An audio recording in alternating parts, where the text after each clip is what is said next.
푸틴은 이 배신을 예상하지 못했습니다. 200년 동안 아시아와 유럽을 잇는 유일한 육로는 러시아를 통과했습니다. 실크로드에서 시베리아 횡단 철도까지 지나가는 사람은 누구나 모스크바에 통행료를 지불했습니다. 이것은 단순한 무역이 아니라 지리적 패권, 지정학적 지렛대, 수십억 달러의 수익이었고, 푸틴은 이 독점이 영원히 지속될 것이라고 확신했습니다.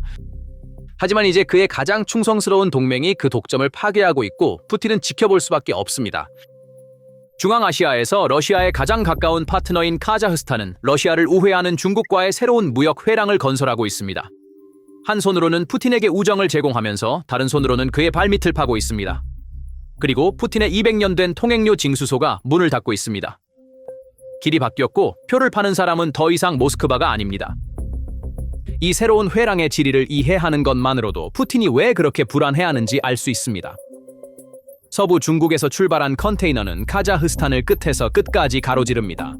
그들은 페리를 타고 카스피해를 건넙니다. 그들은 아제르바이잔에 상륙합니다.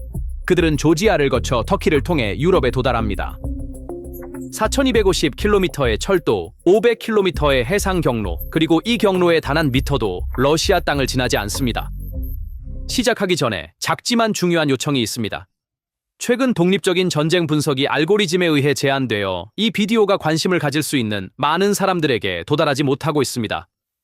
구독하고 비디오에 좋아요를 누르고 댓글에 한 단어라도 남기는 것이 우리가 그걸 넘어서는데 직접적으로 도움이 됩니다. 몇 초밖에 걸리지 않지만 우리에게는 큰 의미가 있습니다. 이제 계속하겠습니다. 카자흐스탄은 이 회랑의 경로에 있을 뿐만 아니라 그 중심에 있습니다. 그리고 토카예프가 벌이고 있는 이중 게임은 아마도 이 이야기의 가장 흥미로운 층일 것입니다. 2026년 5월 29일 그는 아스타나에서 푸틴과 만났습니다. 15개의 문서가 서명되었습니다. 로사톰이 주도하고 러시아 국가 신용으로 자금을 조달하는 발하시 원자력 발전소에 대한 합의가 이루어졌습니다. 양자 무역량은 기록적인 29억 달러에 도달했습니다. 우정과 설린 관계의 7가지 원칙이 수립되었습니다. 카메라 앞의 모습은 완벽한 파트너십이었지만 카메라 뒤의 모습은 완전히 다른 이야기를 전합니다. 2026년 4월에 카자흐스탄은 조용히 3개의 주요 화력발전소 프로젝트에서 러시아 파트너를 제거했습니다.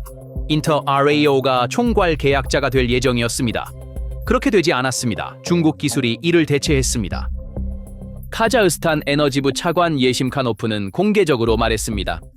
현대 중국 기술은 환경 기준을 충족하며 인공지능 요소를 포함하고 있습니다. 러시아의 15년 신용 모델 제한은 보류되었고 에너지 분리는 이것에 국한되지 않습니다. 카자흐스탄은 2025년에 러시아 전체 전기 수출의 60%를 받고 있었으며 최대 고객이었습니다. 현재 총 용량 15.3기가와트와 25억 달러 이상의 투자가 이루어지는 81개의 에너지 프로젝트가 진행 중입니다. 예심카노프 차관은 목표를 명확히 설정했습니다. 2027년에 우리는 러시아로부터 전기를 전혀 사지 않을 것입니다. 러시아 전기 수출 시장에서 가장 큰 구매자가 문을 닫고 있습니다. 벨퍼센터의 분석은 이 이중 게임의 논리를 매우 명확하게 설명합니다. 카자흐스탄의 외교 정책 우선순위 중에서 러시아에 대한 의존도를 줄이고 다양화하는 것이 첫 번째로 꼽힙니다. 토카예프는 한편으로는 러시아와의 전략적 관계를 유지하고 있습니다. 이는 7,600km의 국경, 수백만의 러시아계 주민, 그리고 핵 의존성 때문에 필요합니다. 하지만 다른 한편으로는 경제적 의존의 모든 실타래를 하나씩 끊고 있습니다. 그리고 카자흐스탄은 이 탈동 조화에서 혼자가 아닙니다. 몰도바가 했던 것처럼 공공 영역에서 러시아의 역할을 조용히 줄이고 있습니다. 중국과의 에너지 협력을 심화하고 있습니다. 미국, 일본, 한국, 유럽연합과 히토류 요소에 대한 병행 파트너십을 구축하고 있습니다. 토카예프는 트럼프의 평화위원회 초대를 수락했습니다. 서방으로 향하는 문이 열릴 때마다 러시아로 향하는 문은 좁아지며 토카예프는 이를 매우 신중하게 균형 잡고 있습니다. 푸틴은 이 균형을 알고 있지만 할 수 있는 일이 거의 없습니다. 수십만 명의 군인들과 함께 우크라이나에서 싸우면서 그는 중앙아시아의 두 번째 전선을 열 힘이 없습니다.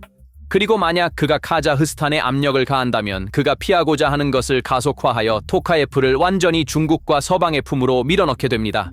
푸틴은 궁지에 몰렸습니다. 가만히 있으면 그의 독점이 약화됩니다. 압력을 가하면 분리가 가속화됩니다. 두 가지 선택 모두 손해입니다. 이 성장 뒤에는 단순한 상업 논리만 있는 것이 아닌 것 같습니다. 세 가지 전략적 두려움이 있습니다. 제재 위험. 러시아를 통과하는 모든 화물은 서방 제재에 걸릴 위험을 안고 있습니다. 불안정성 위험. 전쟁 중인 국가의 철도는 언제든지 군사 우선권을 받을 수 있습니다. 실제로 러시아의 시베리아 횡단 철도에서는 군사 화물이 민간 화물을 계속 밀어내고 있습니다. 정치적 위험. 푸틴은 오늘 동맹이라고 부르는 나라에 내일 금수 조치를 부과할 수 있다. 이 세 가지 위험이 결합되면 세계 무역의 방향이 조용히 변화하고 있으며 그 변화의 비용은 모스크바에 가장 크게 부과되고 있습니다. 그리고 이 변화를 더욱 가속화하는 요인이 있습니다. 호르무즈 해협 위기와 홍해에서의 후티 공격으로 인해 해상 경로가 위험해졌습니다. 수에즈 운하는 더 이상 안전한 통로가 아닙니다. 해상 보험료가 급등했습니다. 배송 시간이 길어졌습니다. 비용이 2배로 늘었습니다. 이러한 환경에서 육로, 특히 러시아를 우회하는 육로는 매일 더 많은 가치를 얻고 있습니다.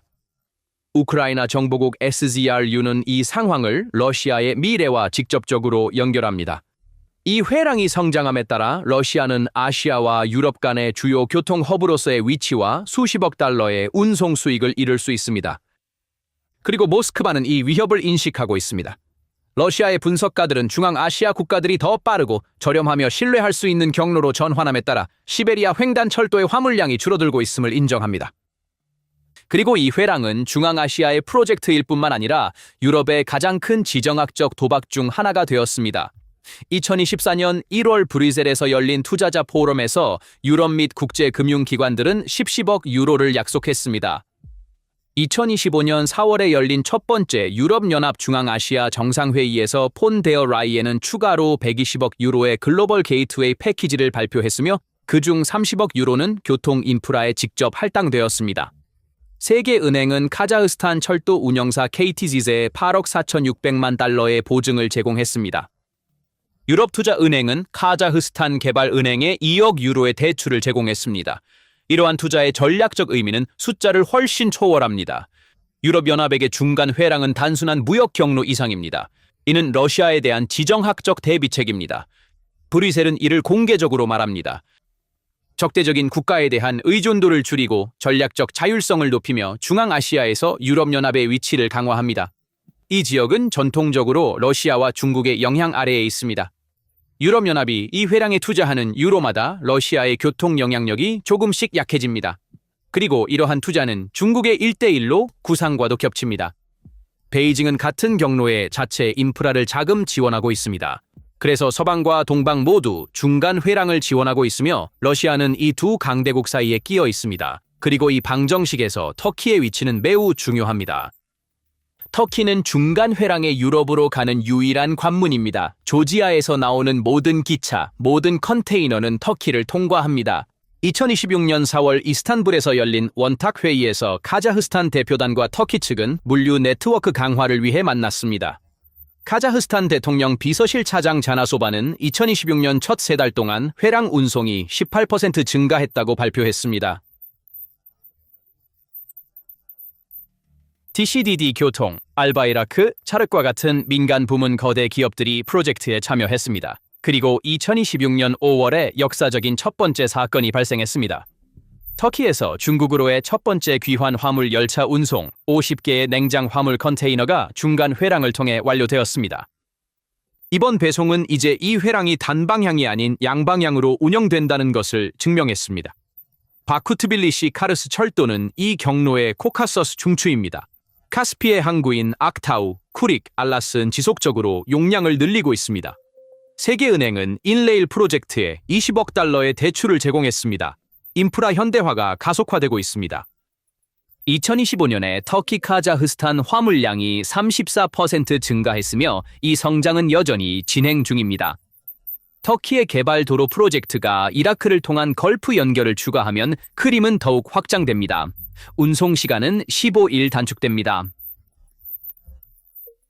터키는 단순한 경유지가 아닙니다. 아시아, 유럽, 중동을 잇는 물류 허브가 되고 있습니다. DW의 분석에 따르면 호르무즈 해협 위기로 인해 이 회랑의 중요성이 더욱 커졌으며 터키는 이 변화의 중심에 위치하고 있습니다. 세계가 러시아를 우회하는 새로운 경로를 구축하는 동안 러시아는 자체의 경로조차 유지할 수 없게 되고 있습니다. 시베리아 횡단철도와 러시아 전체 철도 네트워크를 운영하는 기관인 RZHD, 국가 화물 운송의 87%를 처리하는 거대한 구조가 역사상 가장 심각한 재정 위기에 처해 있습니다. 2026년 초 기준으로 부채는 4조 루블, 약 519억 달러로 급증했습니다. 순이익은 500억 루블에서 23억 루블로 단일 연도에 96% 감소했습니다. 2026년 예산은 전년도에 비해 20% 삭감되었고 회사는 국가의 긴급 지원금으로 2천억 루블을 요청했습니다. 문제는 단지 통과 수익 손실만이 아닙니다. 러시아의 민간 경제 자체가 붕괴하고 있습니다. 유나이티드 24 미디어의 보고에 따르면 2026년 첫 2달 동안 러시아는 공식적으로 마이너스 1.8의 음의 성장에 들어갔다. 철도 화물 데이터에 따르면 민간 경제는 실제로 2022년부터 질식 상태에 있었습니다. 국가는 대규모 전쟁 지출로 이를 감췄습니다. 건강한 경제는 대량의 기본 민간 상품을 이동시킵니다. 러시아에서는 이 운송량이 지속적으로 감소하고 있습니다. 러시아가 북극해 항로로 대안을 만들려는 시도도 제한적으로 보입니다. 이 항로는 계절적입니다. 대부분의 기간 동안 얼음이 막고 있으며 유조선 함대를 건조한 한국 조선소와의 관계가 악화되었습니다. 서울은 이제 러시아에 반대하는 입장에 있습니다. 북부 경로를 확장할 기술적 역량이 감소하고 있습니다. 러시아는 악순환에 빠진 것으로 보입니다. 전쟁은 철도를 소모시킵니다. 소모된 철도는 민간 경제를 질식시킵니다. 질식된 경제는 운송 수익을 감소시킵니다. 감소하는 수익은 철도에 투자하는 것을 불가능하게 만듭니다. RZHD는 새로운 기관차 400대와 여객차 190대를 구매하고 싶지만 예산이 20% 삭감되었습니다. 인프라 유지 보수가 연기되고 있습니다. 유휴하차가 주요 노선을 막고 있습니다. 효율성이 떨어지고 있습니다. 그리고 이 붕괴가 일어나는 동안 화물은 러시아 주변으로 흐르고 있습니다.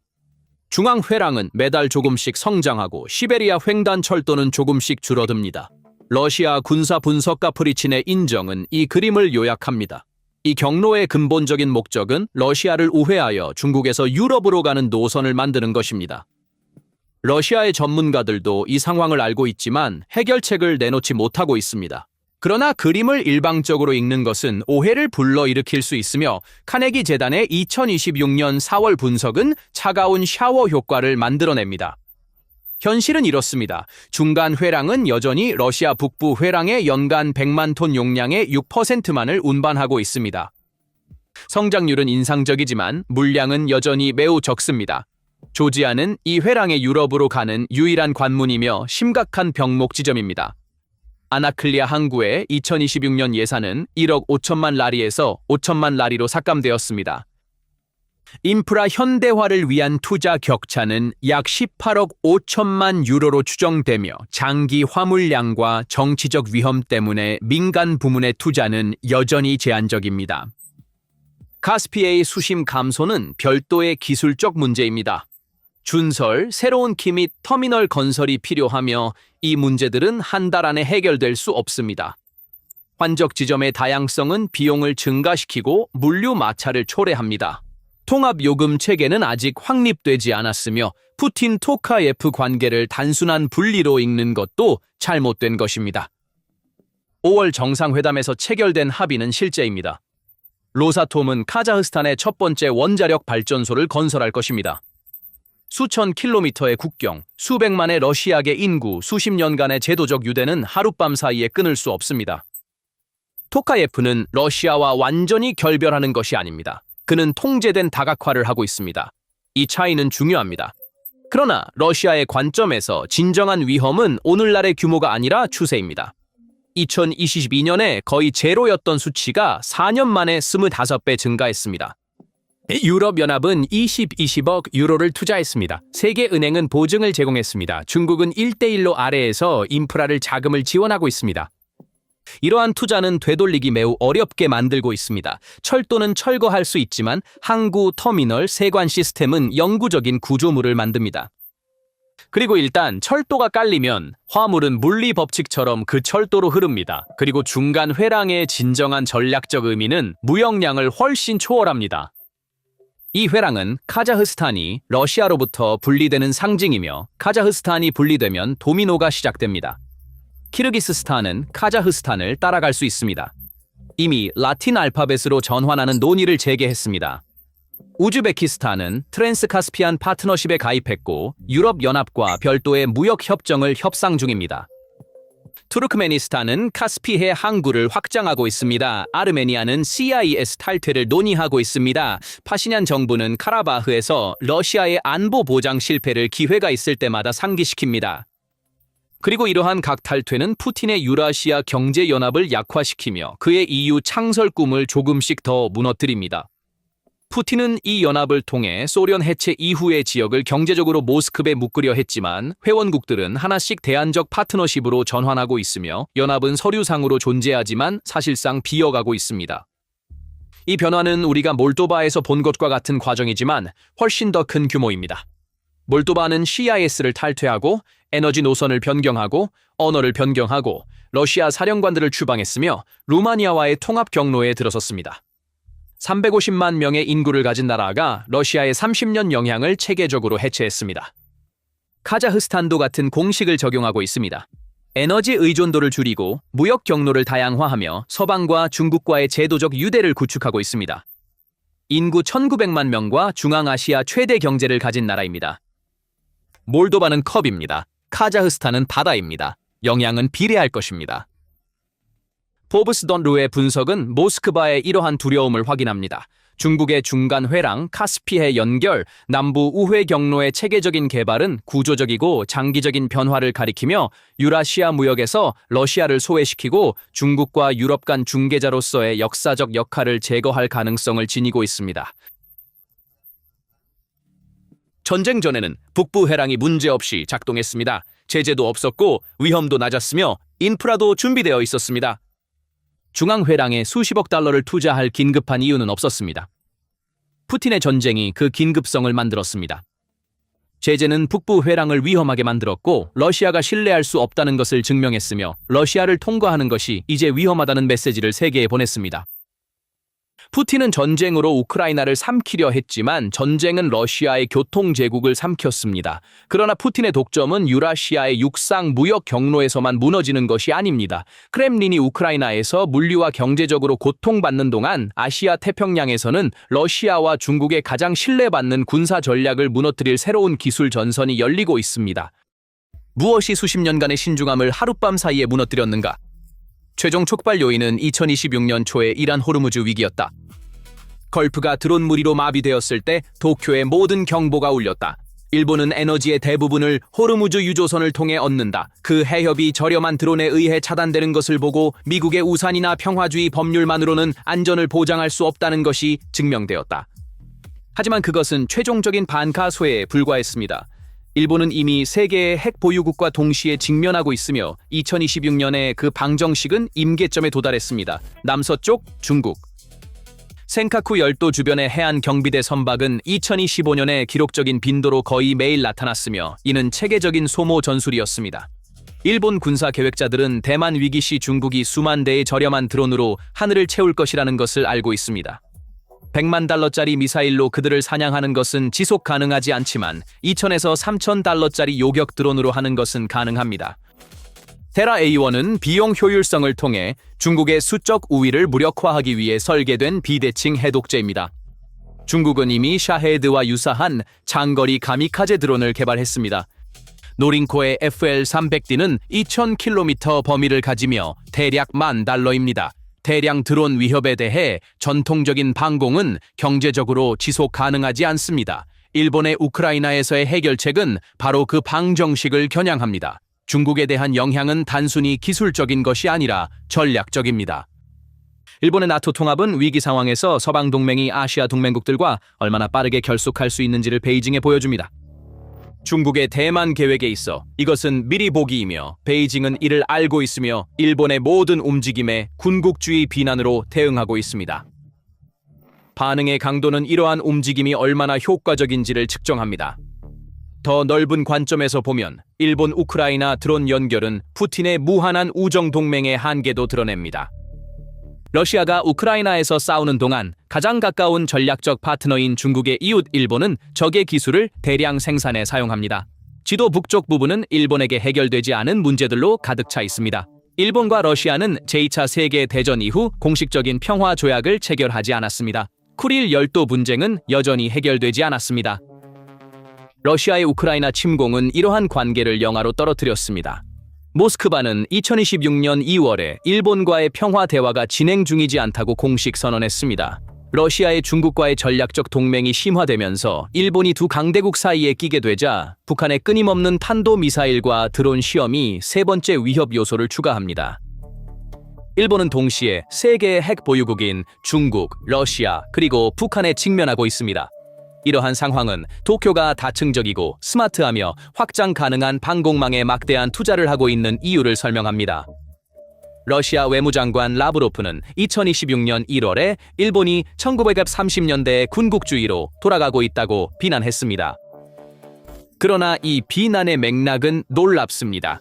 거의 200만 명의 사상자를 낸 우크라이나 전쟁을 벌이고 있는 러시아가 1954년 이후 한 발의 총알도 쏘지 않은 일본 자위대를 공격성으로 비난하고 있습니다. 일본이 국방비를 2배로 늘린다고 해도 이는 국내 총생산의 2%에 불과하며 이는 7%를 초과하는 러시아의 전시 경제와 비교하면 상당히 겸손한 수치입니다.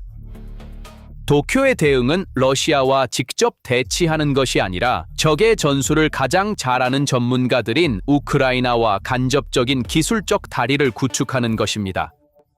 러시아 드론, 전자전 전술, 샤헤드 무리에 대한 우크라이나의 방어 경험은 일본에 완벽하게 맞아떨어지며 이 지식 전수는 일방적이지 않습니다. 일본의 첨단 반도체, 정밀 센서, 인공지능 능력은 우크라이나의 드론을 변역할 잠재력을 가지고 있습니다. 마구라와시 베이비 해상 드론이 러시아 흑해 함대를 항구에 묶어두고 있는 상황에서 일본의 내비게이션 시스템과 야간 투식경이 장착되면 러시아 전자전 방해에 면역이 되는 자율 사냥꾼으로 발전할 수 있습니다.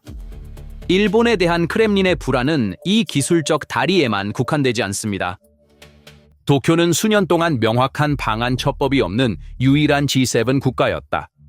이 격차는 러시아 정보 작전에 비옥한 토양을 제공했습니다. 그러나 다카이치 정부의 의제에 있는 방한첩 법안과 새로운 국가정보기관 설립 계획은 일본 내 모스크바의 정보 흐름을 차단하는 것을 목표로 하고 있습니다. 도쿄 경찰이 2026년 1월에 러시아 SBR 여원을 식별한 것은 이 새로운 시대의 전조로 여겨집니다. 200년 동안 아시아와 유럽을 오가려는 사람은 누구나 러시아에서 표를 사야 했습니다. 실크로드 상인부터 현대 컨테이너 열차까지 모스크바는 통행료를 징수하는 요금소에 앉아 있었습니다. 이 독점은 단순한 돈이 아니라 지정학적 통제였다. 통행권을 부여한 러시아는 언제든지 그 권리를 회수할 수 있었고 이 위협은 수십 개국을 모스크바의 영향 아래 두었다. 이제 그 통행료 징수소는 비어가고 있습니다. 화물은 러시아를 우회하여 흐르고 있습니다. 카자흐스탄은 그 흐름의 중추를 구축하고 있습니다. 중국은 자금을 지원하고 있습니다. 유럽연합은 22억 유로를 투자하고 있습니다. 터키는 문을 열고 있으며 러시아의 철도 제국은 51억 9천만 달러의 부채로 침몰하고 있습니다. 러시아가 신뢰할 수 없다는 것이 증명되자 가장 가까운 동맹국들조차 대안을 찾기 시작했고 그 대안은 더 이상 이론적이지 않습니다. 철도가 놓였고 항구가 건설되었으며 기차가 운행되고 있습니다. 러시아의 200년간의 지리적 특권이 조용히 끝나고 있습니다. 길이 바뀌었고 요금소는 비어 있으며 티켓 판매자는 더 이상 모스크바가 아닙니다. 이것에 대해 어떻게 생각하시나요? 댓글로 공유해 주세요. 저희 영상은 여기서 끝이지만 분석은 여기서 멈추지 않습니다. 장거리 운전이나 일상적인 휴식 시간 동안 팟캐스트처럼 쉽게 들을 수 있는 PPR 글로벌의 심층 보고서를 듣고 싶으시다면 저희 스포티파이 채널을 방문해 주시기 바랍니다. 지금 설명 섹션의 링크를 통해 우리의 스포티파이 계정을 팔로우하고 어디에 있든 어떤 상황이든 세계에서 일어나는 일을 놓치지 마세요. 지지 마세요. 지지 마세요. 지지 마세요.